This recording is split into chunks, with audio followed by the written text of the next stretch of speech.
Como está você? Que bom recebê-lo de volta aqui. Foi muito impactante a nossa entrevista anterior. Bom dia. Bom dia, Mauro. É uma alegria estar contigo, estar com os amigos da Fórum, que sempre é um local importante para o debate político no Brasil, né? Então é uma grande satisfação. Estamos Eu aqui tinha também. dado uma afrancesada no seu nome no nosso encontro passado, né? Passei a entrevista inteira chamando de Arnaud, né? Depois um amigo Não, seu. é Arno mesmo, Arno. Augusto. Um É amigo meu vai dizer, de... ele não é, apesar do Augustin, ele não é francês. Não, Ele é não. Arno e não Arnaud. É a Então, família de origem alemã, na verdade. alemã, né? É. É. O Augustin me enganou, mas eu devia ter perguntado antes. E você foi muito educado e delicado, mas podia ter me corrigido. Então, vamos conversar com Arno Mas Agostinho. é muito comum, não é, as pessoas pronunciarem o meu nome de um jeito ou de outro. Bom, eu te chamei, Arno, para a gente conversar um pouco sobre o cenário. Eu imaginei que a gente conversaria com você analisando o pacote, mas não tem pacote ainda, né? O que tem são as pressões e contrapressões ao redor do pacote. A gente vem acompanhando muito detalhadamente aqui, mostramos inclusive o dia a dia como a pressão para a aprovação do pacote foi estruturada em comum acordo pelo ministro da Fazenda e pela chamada Faria Lima, né, pela banca, desde a entrevista lá em 14 de outubro para Mônica Bergman, depois a visita dele com os banqueiros ao presidente Lula, os anúncios dele de que sai segunda, sai quinta, sai sexta, e finalmente o anúncio ontem de que não sai nem hoje, só vai sair depois do G20. Então, eu queria entender contigo qual a tua análise a partir do seu olhar para a política econômica, qual é o jogo de pressão que está rolando e o que você imagina que está se desenhando aí para o pacote. Bem, Mauro, eu entendo que está bem colocado a ideia de que há um jogo de pressões enormes hoje no Brasil. Né? Na verdade, o chamado arcabouço fiscal, ele tem dentro de si uma armadilha, né? Que é o fato de que, como as despesas obrigatoriamente têm que crescer no máximo 75% das receitas, na verdade, acaba sendo, vamos dizer assim, um limitador importante para o próprio crescimento do Brasil, mas, matematicamente, se ela tem esta contingência, ela faz com que aquelas despesas que são vinculadas, por exemplo, à saúde, à educação, que são vinculadas à receita, elas, mais dia, menos dia, vão ter um problema, não vai ser possível. Né? O salário mínimo, por exemplo, né? Os benefícios que são ligados ao salário mínimo, a previdência, os benefícios de prestação continuada. Então, essa armadilha dá vamos dizer assim, uma força para o mercado para ele fazer uma chantagem. Né? Na verdade, o Brasil está sendo chantageado pelo mercado financeiro. Esse é o ponto. Né? Por quê? Porque o mercado financeiro no Brasil tem toda a força da grande empresa, desses veículos, vocês acabaram de mostrar aí a manchete da Folha, que fala do quê? Fala da saúde, da privatização da saúde. Ou seja, há uma vinculação muito grande de interesses nesta grande empresa, que tem o mercado financeiro como grande condutor de opinião, né? Na verdade, o mercado financeiro é entendido como mercado especulativo financeiro, ou seja, a especulação financeira, aqueles que ganham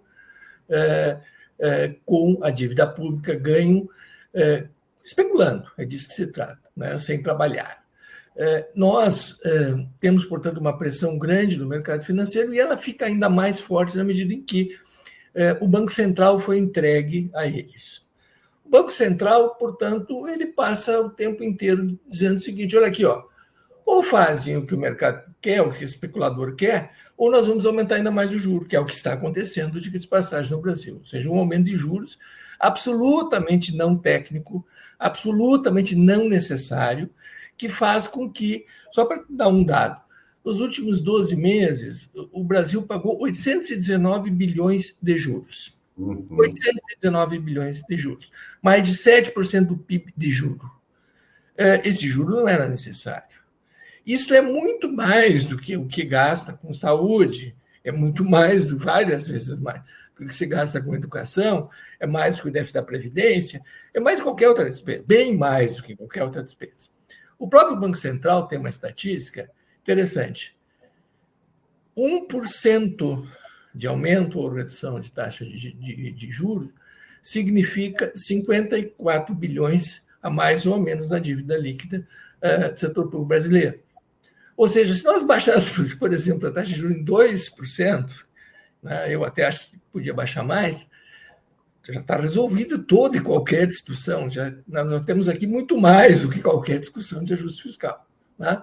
Então, toda a discussão ela tem por substrato a ideia de que o Brasil deve continuar a ser um país basicamente organizado para pagar uma taxa de juros completamente desnecessária, completamente especulativa, e para isso se fará todos os sacrifícios do mundo.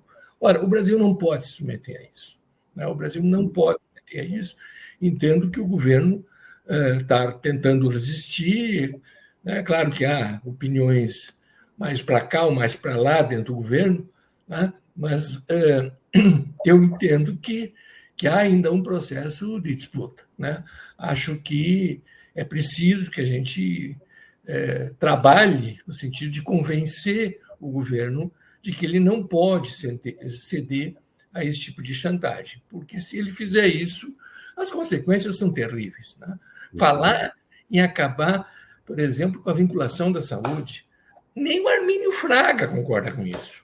Nem o Armínio Fraga. Né? Ou seja, são coisas tão fora do que seria o interesse do país que elas não podem ser aceitas. Né? Mas, Arno, deixa eu te perguntar uma coisa.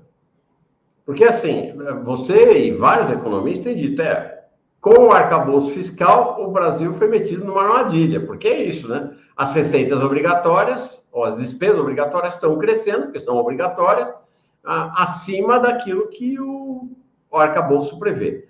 O Haddad, finalmente, depois de uma guerra contra os economistas de esquerda, e nós aqui da mídia independente, reconheceu, na entrevista para a Mônica Bergamo, famosa, que o arcabouço fiscal é um novo teto de gasto. Ele usou essa expressão, inclusive. Então, o governo meteu-se numa armadilha com um novo teto de gastos. Pergunta, precisava do teto de gastos? Jamais, não havia necessidade, foi um erro importante. Acredito que nem mesmo em função de condicionantes políticas isso se justificaria. Do ponto de vista técnico, econômico, absurdo. Não só não há nenhuma necessidade, como é contraproducente, ou seja, vai fazer com que o Brasil tenha menos estabilidade fiscal. Eu sempre uso um argumento importante para as pessoas entenderem. A dívida pública do Brasil, ela em final de 2002, ela era de 59% do PIB. Em 2014, ela tinha caído para 32% do PIB. E ela tinha caído porque a economia cresceu. Aí, a partir de 2014, o mercado especulativo conseguiu impor uma recessão, etc. E o resultado foi que a dívida terminou subindo para algo em torno dos mesmos 60%. Ela dobrou. Né? Então, esse aumento, em final de 2022, ela já estava em 56%, hoje está em 62%. Ou seja, esse aumento significativo foi feito num período de muito corte de gastos. Não foi num período de aumento de gastos, foi num período de corte de gastos.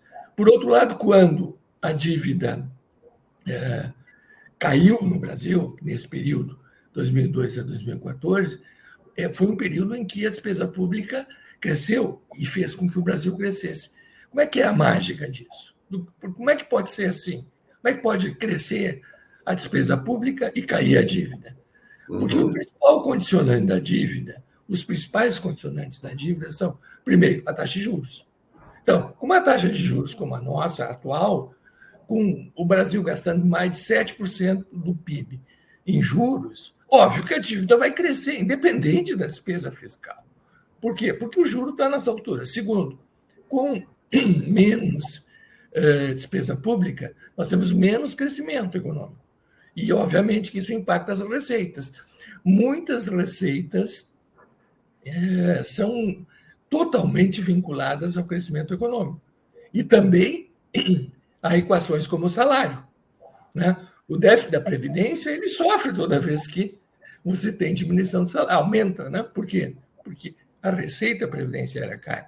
Toda vez que se flexibiliza as relações de trabalho e se diminui as pessoas dentro do sistema oficial de previdência, evidentemente que a receita da Previdência cai. Então, o círculo vicioso ou o círculo virtuoso são opções que o Brasil já tomou e os resultados foram colocados. Então, por que eu digo que não era necessário algo como o arcabouço?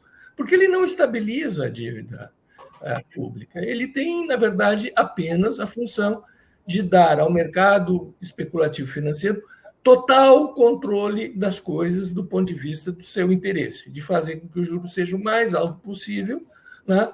Porque ele passa a pressionar o governo, passa a ter o Banco Central como grande aliado, mas ter um conjunto de argumentações. Veja que a discussão atual sobre cortes, ela é decorrente do que exatamente? Exatamente qual é o problema que ela pretende resolver.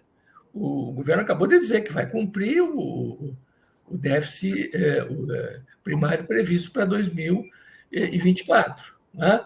Ou seja, por que então, de repente? Ora, porque é um interesse estratégico deles em mexer nessas coisas. Né? Então, assim como há o período final da gestão do atual presidente do Banco Central. Né? No início do ano que vem as coisas mudam. Ou espero que mudem. Né? Espero que mudem. Então, há uma pressão enorme para fazer essas mudanças e fazer com que o Brasil opte de uma forma que será danosa para a economia brasileira, será danosa para as pessoas, por um caminho que já se provou que não dá certo e antes de mais nada, um caminho de uma maldade terrível. Né? Porque o que se propõe é basicamente, como bem coloca o presidente, é basicamente mexer naquelas pessoas mais pobres, aquelas pessoas mais necessitadas, aquelas pessoas que têm maior dificuldade. Você vai mexer na saúde, as pessoas não têm acesso à saúde, vai mexer nos benefícios de prestação continuada, vai mexer na Previdência, ou seja, vai mexer naquilo que é a essência, né, da proteção que o Estado deve fornecer às pessoas. A razão pela qual o último período da política brasileira permitiu um crescimento de muitos conceitos ideológicos da direita, da própria direita, tem a ver com isso. Ou seja, à medida que o mercado consegue fazer com que o poder público não funcione, né, à medida que o mercado especulativo consegue financeiro, fazer com que os serviços não sejam prestados corretamente pelo Estado, a ideia de necessidade do Estado passa a ser menor, as pessoas não compreendem, acham que não funciona, porque, de fato, ele passa a não funcionar. Então, há um ganho duplo, né, da direita. Há um ganho ideológico e há um ganho, inclusive, eleitoral. Né? Há um ganho, além do ganho financeiro dos rentistas. Então, esse caminho nós não podemos seguir. Esse caminho o presidente Lula não pode permitir que se siga. Por quê? Porque as consequências são muito danosas para o país. Arno, achei que você, como a gente diz em alguns cantos, você botou o ovo em pé. De maneira simples, você explicou para nós o que está por trás de toda essa discussão. E é meio contraintuitivo, né? Porque o que você disse é o seguinte, tem dois grandes vetores para o aumento da dívida pública. O primeiro, e isso é contraintuitivo, é o corte de gastos. O que você está dizendo, quanto mais você corta o gasto, mais aumenta a dívida. O que é meio contraintuitivo, né? Porque a tendência das pessoas é mais você corta, menos vai aumentar a dívida. Não, o que você está dizendo é o contrário, né? Porque quanto mais você corta a dívida, menos capacidade de investimento o Estado tem e o crescimento da economia depende um dos fatores fundamentais do crescimento da economia é o investimento do Estado. Então, se você corta gasto, Se não tem investimento do Estado, a economia não cresce. E o segundo vetor é taxa de juros, que vai combinado com esse, né? Quanto mais você aumenta a taxa de juros, mais você faz crescer a dívida pública. Porque, como você falou também, uma parte expressiva da dívida pública acontece com o pagamento dos juros dos títulos da dívida. Então, você tem uma combinação que é corta gasto e aumenta juro. Isso quer dizer que a dívida vai ser cada vez maior e o país não vai crescer. E aí nós vamos ficar super felizes e satisfeitos, achando que um crescimento medíocre de 2,5%, 2,9%, 3% é um grande crescimento para o Brasil, né?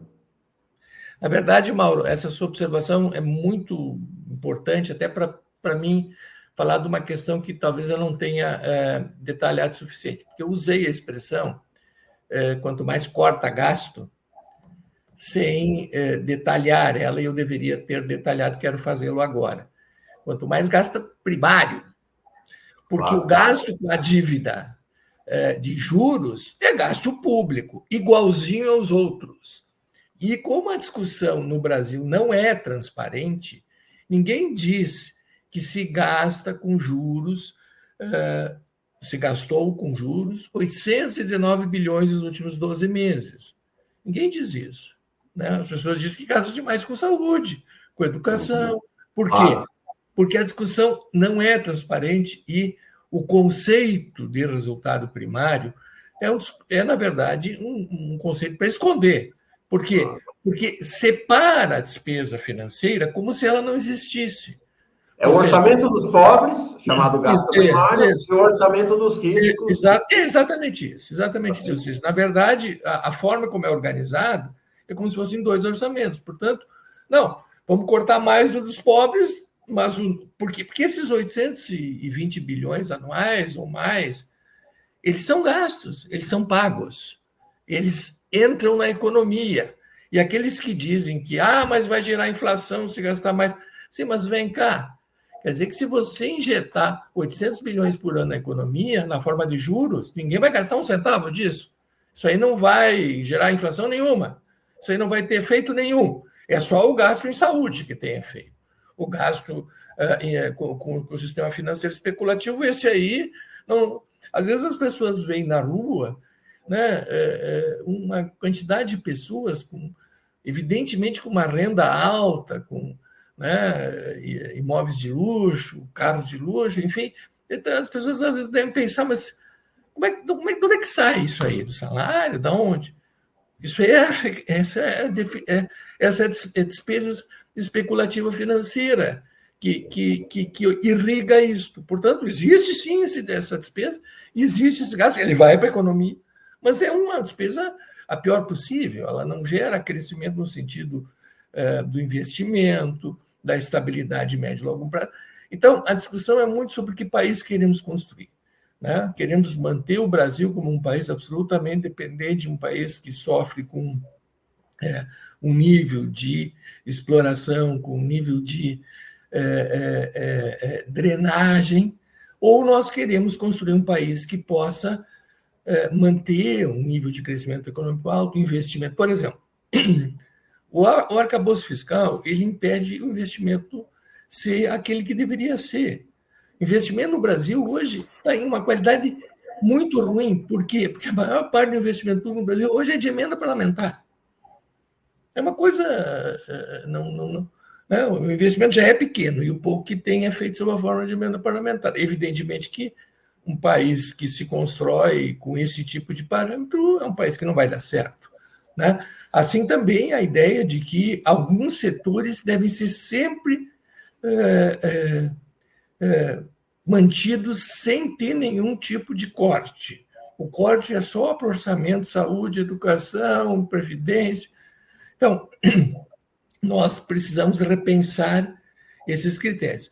E por trás de tudo isso, eu insisto, porque é a minha convicção, se trata de um jogo de político e um jogo de influência, de interesse, político no sentido dos interesses do sistema financeiro, né, não no sentido da boa política.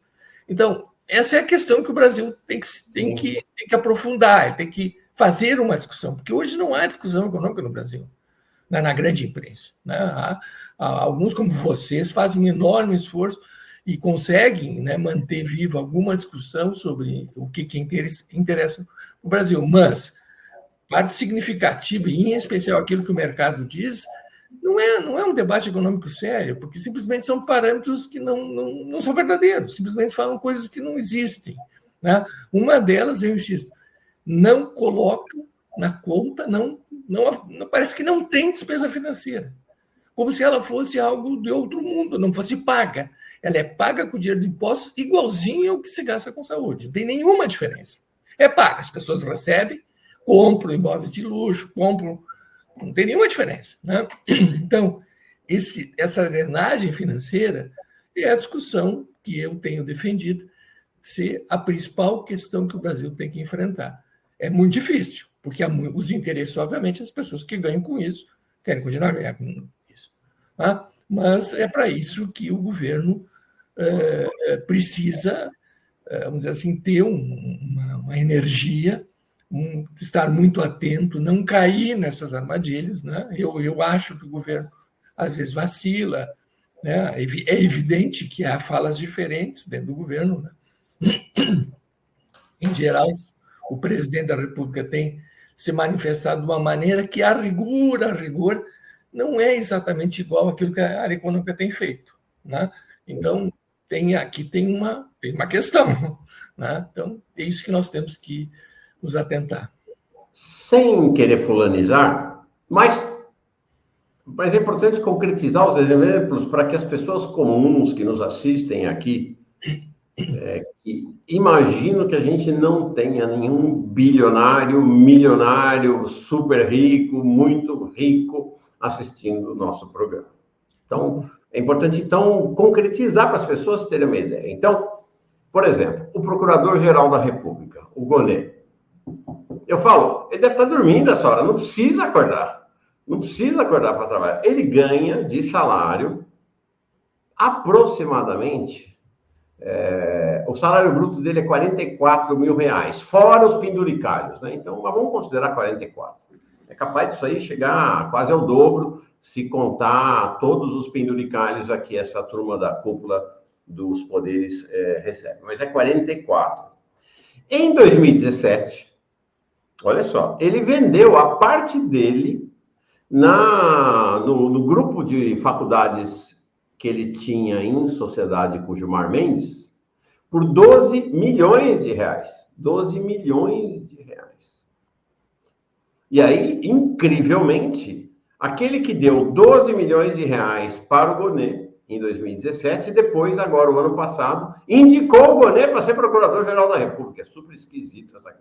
Essas relações são muito estranhas. Né? Então, o Gilmar Mendes colocou 12 milhões de reais na mão do Gonê e depois ainda indicou ele para ser Procurador-Geral da República, e o presidente Lula assinou. Bom, vou fazer uma conta de padaria, Arno, que eu não sou economista, não sei fazer, sou jornalista, não sei fazer conta. Mas se ele botou aqueles 12 milhões de reais, se ele comprou tudo em título da dívida pública, e se a remuneração dele está aproximada com a taxa Selic, aproximada, então, é muito mais, tá, gente? Porque isso aí seria lá em 2017. Mas vamos considerar que fosse hoje. Porque em 2017 tem o juro sobre o juro, sobre o juro, sobre o juro. Né? Aqueles 12 milhões de 2017, hoje já seria talvez 20 milhões. Mas vamos considerar 12 milhões, vai? Para não contar o que ele ganhou esses anos todos. Se fosse 12 milhões. Arno, ele estaria ganhando R$1.320.000 por ano de juros dos títulos da dívida que ele detém. Ou seja, ele ganha de salário por baixo 44 mil e ganha mais de 100 mil em juros da dívida. Precisa se preocupar com a vida? Não se preocupa. E essa é a situação dele, essa é a situação do Gilmar Mendes, essa é a situação do presidente do TCU, essa é a situação dos jornalistas top da Rede Globo, essa é a situação, evidentemente, de todos aqueles caras que respondem ao questionário do Boletim Focus, do Banco Central, lá da Faria Lima, o dos empresários. Cara, Tem um negocinho, tem um velhinho de barba, nem você nem eu, né? Nenhum dos dois velhinhos de barba aqui, não. Que falou sobre um negócio chamado luta de classes, né? Essa turma está interessada em defender isso. Você acha que eles vão abrir mão? Querem abrir mão de ganhar 100 pau, 200, 300 por mês? Mauro, essa questão do rentismo financeiro e da distorção, esse raciocínio muito importante que tu fez entre o que vem da atividade operacional, dando o exemplo de uma pessoa, o que ele recebe salário, e o que vem do lucro financeiro, que é bem mais do que o próprio salário, é a questão que eu me coloco sempre como a principal do Brasil. Por quê? Porque parte das grandes empresas, inclusive a Rede Globo, tem a maior parte da sua rentabilidade oriunda do ganho financeiro e não do ganho operacional. Dentro da própria empresa, você acaba tendo uma indústria, por exemplo, né? Era de interesse do Brasil que, né, mesmo que fossem grandes pessoas de riqueza grande, uma indústria grande, etc., é interesse do Brasil que elas apliquem na atividade industrial, que elas façam com que nós tenhamos mais capacidade produtiva, que nós exportemos, etc, etc. Muito bem. Vai reunir a diretoria e o diretor financeiro diz o seguinte: olha, se nós aplicar aqui investindo, nós vamos ganhar muito menos do que se nós aplicar na Selic. Então, qual é a decisão que eles vão tomar? Eles vão tomar exatamente esse raciocínio que tu fizesse. Eles vão tomar a decisão, ou não, nós vamos para o lucro máximo, nós vamos aplicar no título público, na Selic, várias desses mecanismos especulativos que tomaram conta do Brasil. Então, enquanto nós tivermos essa contradição, nós temos um problema muito sério, né? Que é o fato de que o Brasil acaba seguindo por um rumo que não lhe interessa, né? E tem a ver, obviamente, com o tipo de distribuição de riqueza que tem no Brasil. O fato de nós termos uma distribuição de renda muito ruim, uma relação patrimonial em que os super ricos são muito, muito ricos e os pobres são muito, muito pobres, faz com que, como é que se mantém isso? Isso é uma questão que é importante, as pessoas não percebem que isso só se mantém com o dinheiro público, com o dinheiro do Estado, com o dinheiro de impostos. Não é só uma discussão econômica, não. O dinheiro dos impostos, o dinheiro público, que deveria ser gasto prioritariamente na saúde, na educação, na manutenção da vida das pessoas, na previdência, ele acaba indo para a atividade especulativa financeira e aumentando a concentração de renda. Ora, cabe ao Estado trabalhar para diminuir a concentração de renda. Qualquer país, né, deveria raciocinar assim, mas sob o neoliberalismo, o que aconteceu? Passou-se a usar o Estado não para equiparar um pouco, né, aquilo que o mercado capitalista acaba desequiparando. Passou-se a usar o Estado para aumentar ainda mais a concentração de renda. Bom, aí é difícil, aí fica muito difícil. E o dramático, eu não quero, sei, né, você é um filiado ao PT, alguém que tem uma relação histórica com o partido, foi do governo Dilma, não quero te empurrar para fazer nenhum embate político aqui, mas o fato é que a política econômica do ministro Haddad mantém essa dinâmica, não alterou essa dinâmica, né? Não alterou essa dinâmica, pelo menos até o momento. O PT assinou uma nota junto com os movimentos sociais propondo que não houvesse esses cortes e defendendo que houvesse a proteção da área social, que não houvesse esse tipo de opção. Então, o partido oficialmente se manifestou, né? O governo vai seguir na mesma linha. Eu coloco em dúvida porque as falas do presidente, elas mostram sempre uma inconformidade com este caminho, né? E eu sempre tenho a esperança, né, de que, portanto, isso ainda possa haver uma racionalidade, uma decisão que enfrente toda esta pressão que existe no sistema financeiro. Então, Infelizmente, a área econômica, né, o ministro do Planejamento, o ministro da Fazenda, tem defendido posições. Ontem até o ministro Haddad deu, pela primeira vez, uma declaração um pouco mais equilibrada. Né? Ele disse que essa ideia de que só alguns devem perder, que aí não dá, que reclamou, inclusive, a responsabilidade da grande imprensa. Né? Então, mas há um embate, é evidente que há um embate, é evidente que a opinião das pessoas não é igual, né? Mesmo dentro do PT, embora o partido formalmente tenha se manifestado contra essa ideia de corte, muita gente defende. Então, vamos ver do que vai sair desse processo de embate. Né? Mas ele é um processo muito importante. Eu fico até, às vezes, porque é ruim a gente ficar sempre dizendo que está errado, né? Mas, infelizmente, nós avisamos. Quando né, você, tantas pessoas, tantos economistas, quando fizeram o arcabouço, era uma questão matemática. Não tinha como aquilo se sustentar. Ia chegar um dia, e ele está chegando, em que ou vai mexer no arcabouço, ou vai mexer profundamente na área social. Né? E esse embate ele tem que ser decidido pelo presidente da República, que, afinal de contas, foi eleito com compromissos programáticos e se espera que ele encaminhe as suas decisões a partir desses compromissos. Né? E, portanto, não mexa na saúde, não mexa na educação, não mexa no salário mínimo, não mexa na previdência, né? Que seriam, evidentemente, uma completa contradição com tudo aquilo que sempre se defendeu. Então, há aqui um embate. Né? Eu não estou no governo, não sei como é que isso vai acabar, mas já tive em governo muito tempo, sei que a pressão é brutal, né? E às vezes o governo acaba não resistindo. Mas esse não é um caso qualquer. Esse é um caso decisivo para o futuro do Brasil. Nós não podemos tomar o rumo de forma quase definitiva da especulação financeira. Né? Isso aí seria muito grave. Aqui no Popular, perguntar o seguinte aqui. Afinal, quem é que manda nessa trolha? É o presidente da República ou não é? Não adianta o presidente ficar falando. Tem que mandar, tem que bater na mesa e falar. Não vai ser... Enfim, vamos ver. Arnaud, deixa eu interromper a conversa aqui com duas breaking news, como a gente diz no linguajar jornalístico.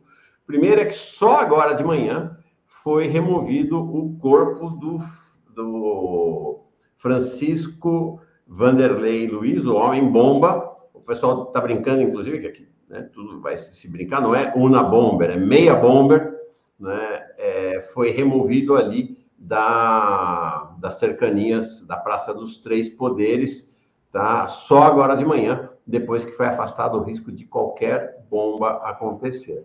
E aí é o seguinte, furo importante do Correio Brasilense, ele tinha alugado uma casa em Ceilândia. Esse negócio não foi uma coisinha que ele veio guiando lá de Rio Sul e Santa Catarina e chegou. Não, ele chegou antes, ele montou, né, encontrou novos explosivos. A Polícia Federal também encontrou na própria Praça dos Três Poderes, então está justificado por que foi a Polícia Federal, a PM, por que foi cercado e mantido. Tinha risco, de fato.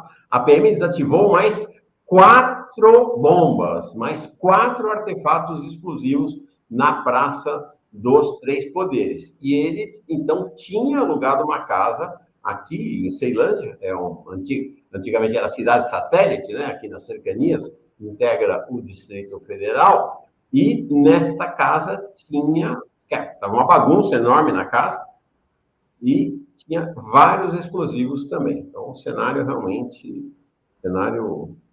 complexo. Né? Um cenário... Vamos ver como é que vai ficar essa história de lobo solitário. Veja, Mauro, fazendo um gancho aqui que na minha opinião, é pertinente. Faça. Evidentemente, a gente não sabe, né, quantos tem por trás, qual é o tamanho do que exatamente aconteceu, né?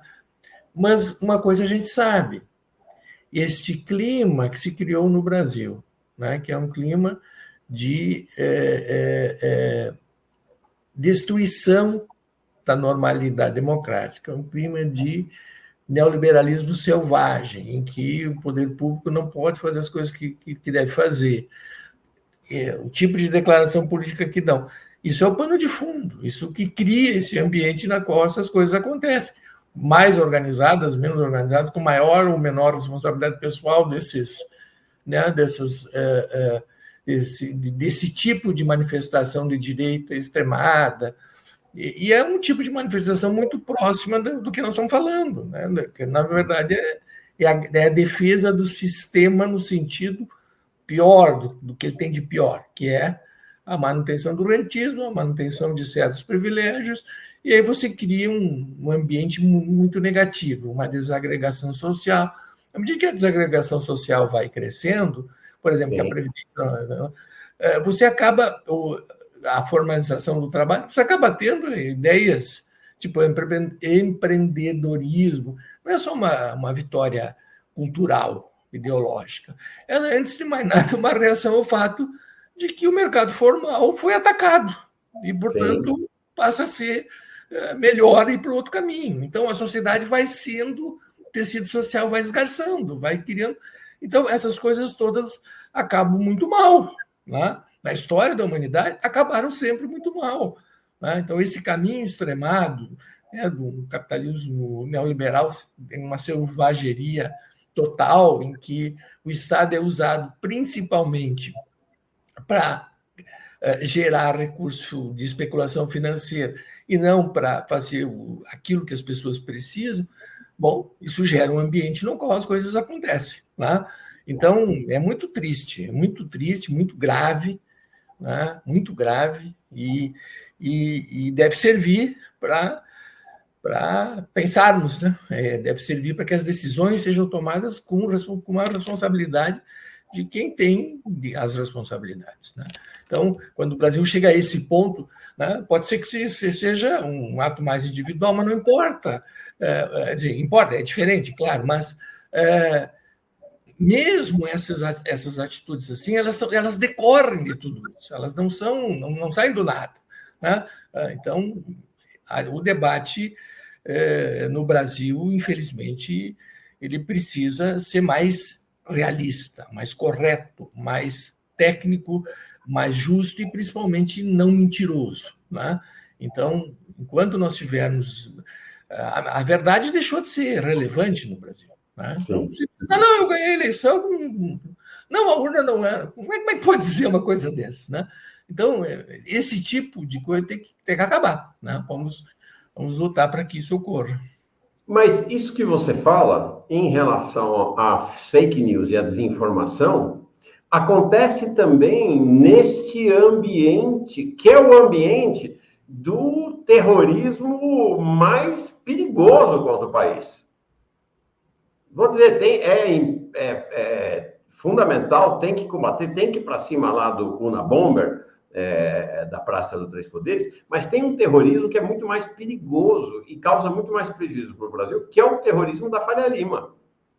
E aí nós precisamos, pessoas comuns precisam se armar, precisam te ouvir, precisam ouvir o Paulo Clias, precisam ouvir o Davi De Castro, precisam ouvir a Hélida Graziani, economistas independentes e de esquerda, e que falam, isso aí é desinformação, a história não é bem essa. A história, então, como você falou aqui, ó, a história de que o orçamento está com um problema grave não é bem assim, porque tem uma metade do orçamento, uma outra parte do orçamento que não entra no discurso da Faria Lima, nem, infelizmente, no discurso ou da equipe econômica do governo, que é o orçamento financeiro, da despesa financeira. Então, vocês precisam ir desmontando para nós, pessoas comuns, essa rede de desinformação e fake news. Queria dar um exemplo aqui, ó.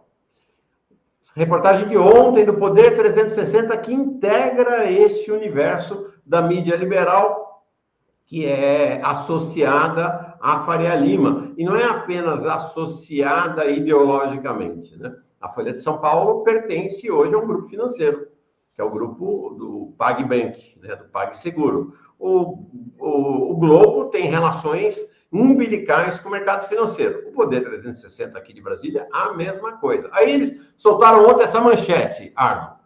Sob Lula, receita líquida recorde não supera a alta do gasto público. Aí você vai... Então, assim, manchete escandalosa. Nossa, pelo amor de Deus, o que está acontecendo? O Brasil arrecadou muito e mesmo assim não superou a alta do gasto. Aí você vai ver a tabela que eles põem na própria reportagem, Arno. Na própria reportagem. Olha aqui a tabela deles. Olha a tabela. A tabela mostra que a despesa chegou a 1,67 trilhões e a receita 1,57 trilhões. Em termos macroeconômicos, está praticamente empatado. Então, eles estão fazendo alarde de um fato que, na verdade, ao contrário, né? Está demonstrando que não tem uma disparada da despesa em relação à receita. É chocante, né? Não, na verdade, se olhar os números, você vai ver que o problema, né, está na linha de receita. Né? A linha de receita ela passou, na medida em que mudou a orientação econômica do governo, a partir de 2015, a receita parou de crescer de forma significativa. Né? Então, não é verdadeiro que o centro do problema seja o aumento da despesa pública. A verdade, o centro do problema poderá ser muito melhor localizado na falta de crescimento econômico, em primeiro lugar, e no excesso de gasto financeiro. Né? Então, localizar a receita cresceu... Sim, a receita tinha que crescer um pouco porque o Brasil passou a crescer um pouco mais sob o governo do presidente Lula do que vinha antes, o que é positivo. Né? E a despesa estava totalmente contingenciada todo esse período. Então, é absolutamente normal, esperado, principalmente no ano de 2023, alguns gastos sociais na emenda, na chamada PEC de transição, alguns gastos sociais foram recolocados de uma forma correta. Aliás, isso é o que garantiu o crescimento econômico de 2023, 2024. Uma coisa que poucas pessoas, às vezes... Por que eu vou, às vezes, com um pouco de cuidado quanto ao que o governo, de fato, está pensando? Porque se você vai ver com atenção, vai ver que em 2023, por exemplo, o governo, no mesmo ano que ele fez o arcabouço fiscal, ele aumentou bastante a despesa pública. Isso foi muito bom para o Brasil. Isso fez com que a receita passasse a crescer, que a economia crescesse um pouco, diminuísse um pouquinho, né, o problema social. Então, aí você pega exatamente isso que é feito. É jogo de número, uma discussão pouco séria, pouco correta, não técnica. Né? E o lugar onde isso mais ocorre é na definição da taxa de juros. A definição da taxa de juros no Brasil não é transparente. Não há uma discussão da sociedade sobre os motivos pelos quais o Brasil tem que ter uma das taxas reais de juros mais altas do mundo. Não há razão para isso. O nível de inflação brasileira não exige isso. E mais, o fato de você ter uma taxa de juros tão alta, né, não acredito que ela tenha tanto efeito no combate à inflação como o Banco Central diz. Né? Por quê? Porque tem outros condicionantes e porque esse próprio nível de gasto em despesa financeira acaba também, uma parte, virando consumo. Então, a distorção é tão grande que aquilo que normalmente se aceita em economia, não, se o juro aumentar um pouco, as pessoas vão gastar um pouco menos.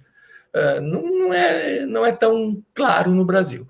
Né? Na verdade, o Banco Central, penso eu, ele não faz uma discussão real, técnica, ele basicamente atua politicamente para defender a maior taxa de juros possível e acabou. Né?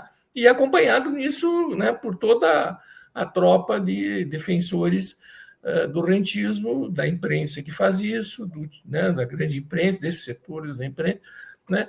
E é isso. Então, é uma grande mentira em cima da qual o Brasil acaba ficando numa situação muito negativa. Então, a gente tem que se preocupar muito com as decisões estratégicas que vão ser tomadas no próximo período. Essa questão agora, eu insisto, ela é importante porque se mexer na Constituição, né, retirando o mínimo da saúde, por exemplo, isso é muito grave, isso não vai ser fácil de ser recuperado. Por quê?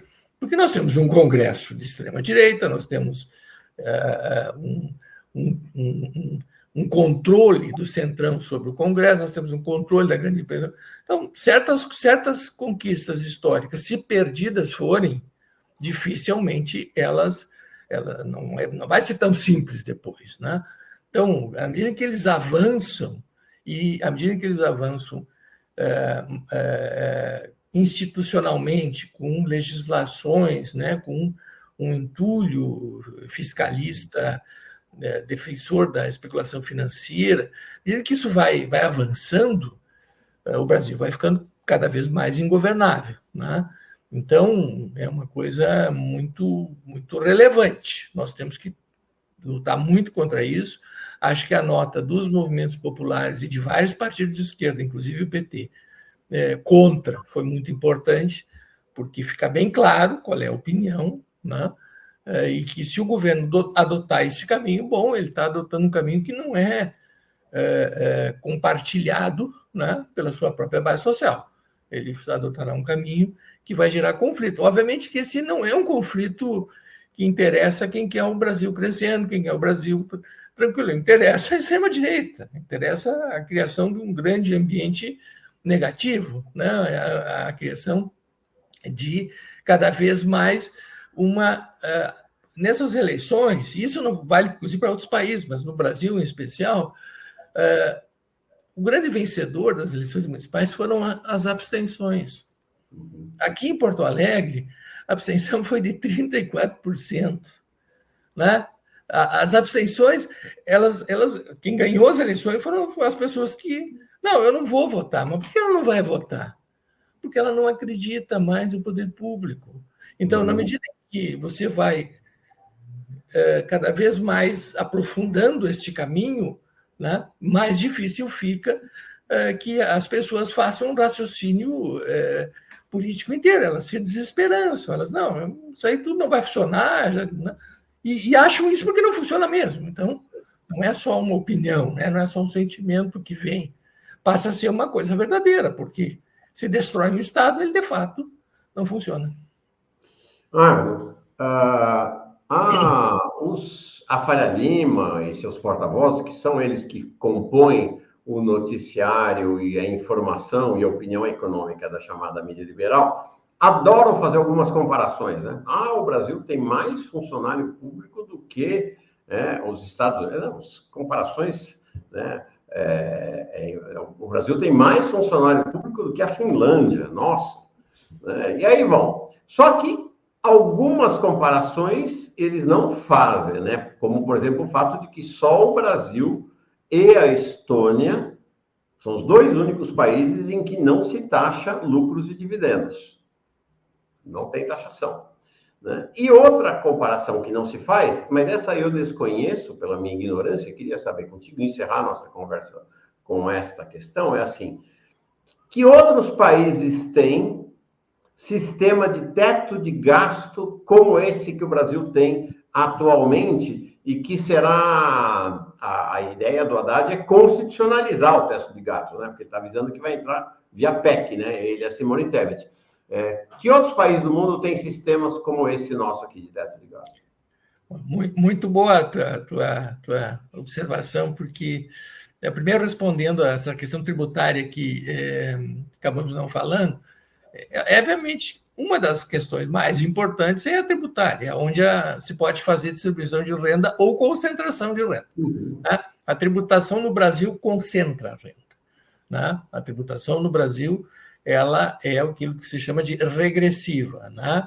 Ela se cobra mais daqueles que têm menos. Né? E se cobra menos daqueles que têm mais. Exatamente o contrário que deve fazer a tributação. Né?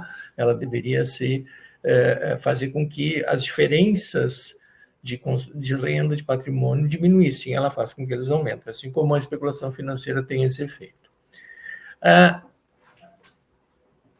Os países não têm sistemas como o brasileiro de teto de gastos. Isto é a verdadeira jabuticaba. O próprio resultado primário é uma jabuticaba. Se você perguntar para um economista americano O que ele acha do resultado primário, do déficit primário dos Estados Unidos, ele vai dizer, eu não sei o que é isto, porque isso simplesmente não existe lá. Aliás, o déficit primário americano é altíssimo, né? É muito maior que o brasileiro. Mas, enfim, lá eles limitam o total da dívida, eles limitam os dois lados, a despesa, né? Ou seja, não tem uma separação em que só aquela despesa que vai para a população de menor renda tem que ser contida. Não, isso aí não existe. Então, teto de gastos, como brasileiro, eu desconheço existir, né? Aliás, teto de gastos, em geral, não se coloca, porque o próprio Brasil ele tinha um sistema, ainda que sob a forma de resultado primário, que era um sistema de metas, um sistema conhecido, transparente, funcionava. E aí a Faria Lima não estava satisfeita, inventaram esse negócio de teto de gastos, né? Mas se vamos, então, fazer teto de gastos, vamos fazer uma coisa, vamos limitar tudo. Né? Aqueles que defendem teto de gastos, quem sabe nós limitamos o total, incluindo o juro. Né? Vamos dizer que o ministro da Fazenda, né? Olha, nós vamos limitar sim o gasto, nós vamos limitar o gasto com juros. O Brasil pode fazer isso. Né? Ele não é obrigado a ter essa taxa de juros. Ela existe porque o Banco Central quer que ela exista, porque o governo quer que ela exista. Né? Então, vamos limitar o juro. Né? Vamos limitar.